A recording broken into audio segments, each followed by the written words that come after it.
It's taping day! Wow. So, for today's taping, guys, is pagpag 24/7 muna tayo, guys. Di bali, movie tong aming ginagawa na to. Wow. And, ayun, kung napapansin nyo, is madilim na.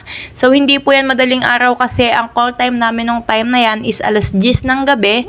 So, magdamagan itong taping na to. At, ayan na nga, guys, ito yung location namin. Di bali, ang tent namin ay nandito sa kabilang kalsada. At, ayan, sobrang dilim. Kaya, pagpasensyahan nyo ng aking video kasi gabi po namin sinut ang video na to. After mga 1 hour ng pagpapahinga namin sa tent, guys, ay ayan, tinawag na nga kami para mag-dinner. So, ayan, pupunta na kami dito sa tent at kukuha na kami ng aming pagkain. Sobrang tagal na ng video na to, guys. As in, ang tagal na niya dito sa cellphone ko. Hindi ko lamang ma-upload kasi nga, guys, nawalan ako ng boses. Kaka-taping sa Batang Quiapo. Nung time kasi na nag-Batang Quiapo ako, guys, isa Quiapo yung location namin at napakadaming tao. Kaya ayun, nawala ang aking boses kakasaway ng mga fans. At ayun na nga, guys, proceed na tayo dito sa ating pagkukuha ng pagkain. At syala, napaka-social, guys. Naka-buffet ang aming pagkain ngayon. Merong Wow. taga-serve. Oh, syala, merong taga-sandok ng aming pagkain. Oh, libre na din pala yung kape dyan, guys. Kaso hindi pa ako mahilig sa kape, kaya ayan, pagkain na lang yung ating kukunin. Oh, 'di ba? Merong taga-sandok. Basta pipila ka lang ng maayos, ibibigyan ka nila ng maayos na pagkain. At after nga naming mag-dinner dyan, guys, siguro ilang oras na din yung nakalipas, eh, ayan, nag-take na sila dun sa loob. Di bali, hindi pa naman kailangan ng talent dyan. As in, hindi pa. Kasi anong oras din kami nasalang ng time na yan. Madaling araw na, kaya natulog lamang din kami dito sa tent.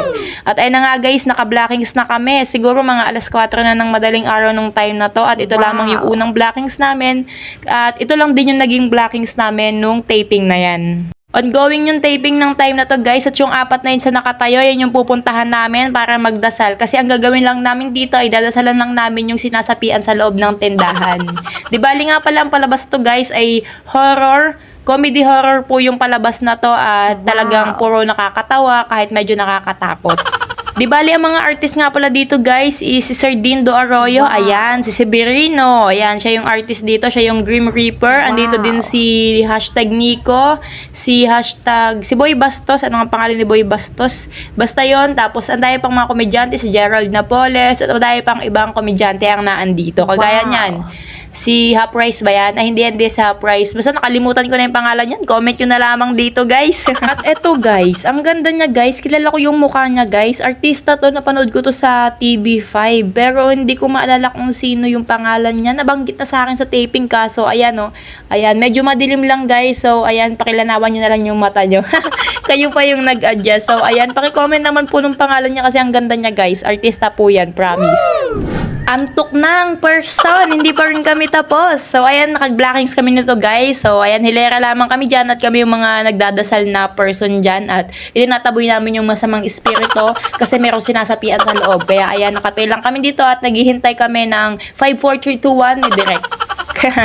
So, ito pala yung pangalan ng store nila, guys. Heaven 11. Wow. So, hindi talaga yan yung totoong pangalan ng store na yan. Sangyupsalan po yung store na yan sa taas. Pero yung baba, grocery, Korean grocery. And, ayan, dito kami nag-taping. Tinakpan lang nila yung pangalan para merong sariling brand. O, di ba? Nagbibideo-video ako dito, guys, para malibang kasi papikit na talaga yung mata ko nung time na yan sa sobrang antok. Dahil madaling araw na po nung time na yan. Kung napapansin nyo naman sa aking mata, aroy, pungay na. At habang naka-blockings nga kami dyan, guys, ayun, si Gerald Napoles at inaayusan siya dyan kasi siya yung lulutang-lutang sa ere habang kinukuha ni Severino ang kanyang soul. O, video-video lamang dito at wala pa namang taping. Ayan nga pala si Direk, siya yung director nitong Pagpag 24/7. At ayan na nga, guys, lumabas na nga dyan si Wilbert kasi pack up na siya. Di bali si Nico ay wala na din nung time na yan, saka yung magandang babae kasi pack up na sila. At ito si Wilbert susunod na, kaya ang natira na lamang dyan sa loob ay si Severino, si Mr. Dindo Arroyo, saka si Gerald Napoles. Wow. At after ng magdamag na taping, pack up na kami, guys. Ayan, alas 5 na nga pala kami na pack up nung time na yan. At ayan si Sir Dindo at nag-uwian na at kami ay uwian na din. So, ayan yung mga production at nag-ayos na din sila kasi uwian na. At ayan na nga, guys, nakasakay na nga ako sa motor at nagpasundo na nga ako kay Jowa nung time na yan kasi antok na talaga ako at hindi ko din alam yung sakayan nung time na yan. At ayan, pungay na nga ang mata ko dyan at pipikit-pikit na kasi sobrang antok na ako. Di bali, maaga na nga pala kaming nakauwi kasi nag-break mag-breakfast pa kami. Ko, tara, uwi na tayo. Bakit nasan akong lugar? Hindi ko alam tong lugar na to. My God, nasan ako? Anong lugar to? Ba't nandito? Gusto ko nang umuwi. Gusto ko nang matulog. Nasan ako? Bakit may tent? Bakit nandito yung production ng Batang Quiapo? Oh shit, nakalimutan ko. May taping nga din pala ako kinabukasan ng time na to. Ayan, wala akong tulog. Diretso sa taping ng Batang Quiapo. Ayun guys, abangan nyo na lang yung susunod na video kasi tutulog muna ako sa set.